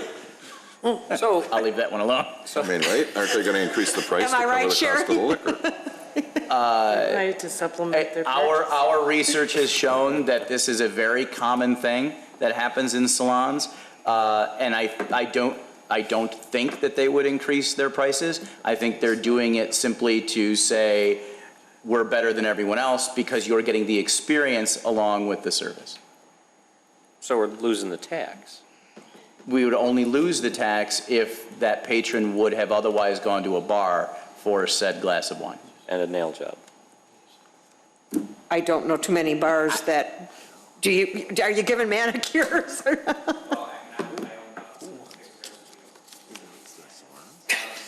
Karen's going to have a fit. Can you come up? You need to come up so we can hear you. I'm glad we saved this one for last. That was very intentional. Well, how it works usually, Start from the beginning, what you were saying. So with hair salons, I mean, every city is differently. It runs different. So please explain like your expertise in this field. blow dry, you go in there, it's basically for women. You're not going to go and pay $10 for a haircut for men and, get a beer. I don't foresee that in this town. I don't think Because the you can't record do this. indicated that did you say you own a hair salon?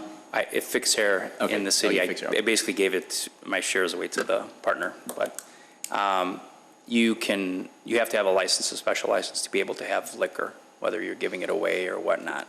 And at that point, you're, like, to your point, Mr. Vogel, you're gonna charge more, obviously, because it costs you stuff. And it's not like for somebody to come in there, it's the experience as well. Like, like for women, they go to blow dry, and that's what they do. They have champagne or Prosecco or whatever, and it's the experience of being treated like that and having mostly it's wine. I don't oppose it, but it's, it's preference. It's an offering. But again, as far as tax questioning, it's a service. Is there tax on service? No. County hasn't figured it out yet. Give them time. I think what we have to look at is we're not losing something that we've never had in the first place. So it's not like we're losing this sales tax because it's not that I get my hair done and then I run across the street to the bar. But if they want to offer me a glass of wine or champagne and you're there for 2 hours, even an hour and a half. How do you control it? How do you limit it? How are you going to know what they offer? That's the concern. I don't want to, some other business is trying, I don't want to deter from them, but, there are concerns. It's liquor. Chief Dunn will send someone in for a haircut, and I mean, how do you control it? You know, there's liquor, if you're giving somebody liquor, you don't have a liquor license, you don't have staff, so there's a lot. It is rare, there's a lot of towns that don't have it because of that, because there's liquor involved, to your point. I mean, this is a little awkward. I mean, you see the information that staff provided you. You're getting one perspective right now. Staff did a lot of research on other towns. We don't have a fight here. We don't have a dog in the fight, as it were. So if, whatever the board would like, if this is something you'd be interested in. Yeah, we should. Yeah, I think that's wise. To vote. Are there any other questions? License fee for something like this? That'll be part of the, We will bring that back as well and ask that question, yes. Yeah, there seems to be a wide range of Yeah, it was up to fees 10,000? of what they're charging. yeah. Yeah, which is, no, no, it's, the closest communities are Lake Zurich for 250, Arlington Heights for 1,400, and the average between our surveyed communities is $608. Any other questions? So we could talk about fees when we bring back the language for. So I'm going to start on my right over here. You want to, Yes. Mr. Rufato, you're good with letting I don't even know where to put this vote down. salons Yes. give away alcohol? Yes. Trustee Kruger? Yes. Trustee Lang? Salons, not saloons, right? It depends, L's, O's, I don't know. Trustee yes? Yes. Okay. Their name. Trustee Vito? Yes. Trustee Papantos? Yes. Trustee Vogel? Yes. And then we'll have some details to fill in on the, Are you a yes too? oh, yes, I'm a yes. Okay. Yeah, it's next time I get my mani-pedi, I'll have a shot in a beer. The third and final discussion of the evening on this topic are liquor license fees. Trustee Papantos had asked for staff to look at our fee structure. That detail is provided in the memo. There's a wide range of what communities ask for in each category of license.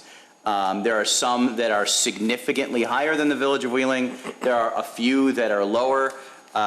So in the end, I guess I would, if I may, ask Trustee Papantos if because staff's recommendation is that we leave it. And my concern was looking at specifically the CV licenses, the video gaming licenses, that there's always, how many video gaming establishments are we going to get here? They are not selling food, they're not selling liquor. They are there just so people can go in and play the slots. I mean, so I'm only looking at those licenses, and are we really cheating ourselves? Perhaps should those licenses be increased? They are less than a tavern license, significantly. That's correct. Currently, a cafe license, which is what we're talking about, is $1,750. A tavern is $2,500. And I would think that they should be equal to a tavern. You still have to do the same compliance checks. We don't get sales tax really a lot from them. We do get the video gaming tax. That's correct. Anybody else want to chime in, or should I just ask? I'll just ask. In favor of amending the cost of the cafe license, Trustee Vogel? Yes. Trustee Papantos? Yes. Trustee Vito? No. Trustee Lang? Yes. Trustee Kruger? Yes. Trustee Rufato? No. I'm a yes on that one. Did that win or lose? It's only consensus, Elaine. I'm not going to There's a assume recording. anything anymore. There's a recording. We're fine. Okay. Was I up or down? Was it? No, you're good. No, you're good. You're good. When I say yes to everything, they say no. So I'm not doing it anymore. Okay, go ahead. Yeah, don't do that. Can I change my vote? No? Okay. Thank you. Staff will prepare as directed and come back to Is there you. clear direction on that one? There is, yes. Okay, good. Thank you. I didn't know. I'm going to depend on the clerk's minutes. Okay. Because I couldn't tell you how that went. Okay. How did that one go? Deputy Clerk. It's all yes, 2 Favor. noes and 5 yeses, Oh, or okay, whatever. so- It's, okay. Okay, we have any official communications, Elaine? No? Oh, okay. Anybody else? No official communications? You have before you the bills for August 1st through the 14th of 2019. I need a motion for their approval. So moved. Second. Motion trustee Vogel, second trustee Papantos. Roll call, please. Trustee Kruger? Yes. Trustee Papantos? Yes. Trustee Raffato? Yes. Trustee Vito? Yes. Trustee Luing? Yes. Trustee Vogel? Yes. President Harker? Yes, we have to recess into executive session for the purposes of pending probable or imminent litigation. I need a motion to recess. So moved. Motion trustee Kruger, second. Second. Trustee Papantos, roll call. Trustee Kruger? Yes. Trustee Papantos? Yes. Trustee Raffato? Yes. Trustee Vito? Yes. Trustee Lang? Yes. Trustee Vogel? Yes. President Harker? Yes, recess. You guys can stay if you like. Did yours go up? You got nothing better to do? I'm so sorry. Yeah, I didn't eat. You're only at 40%. Now I'm up to 64.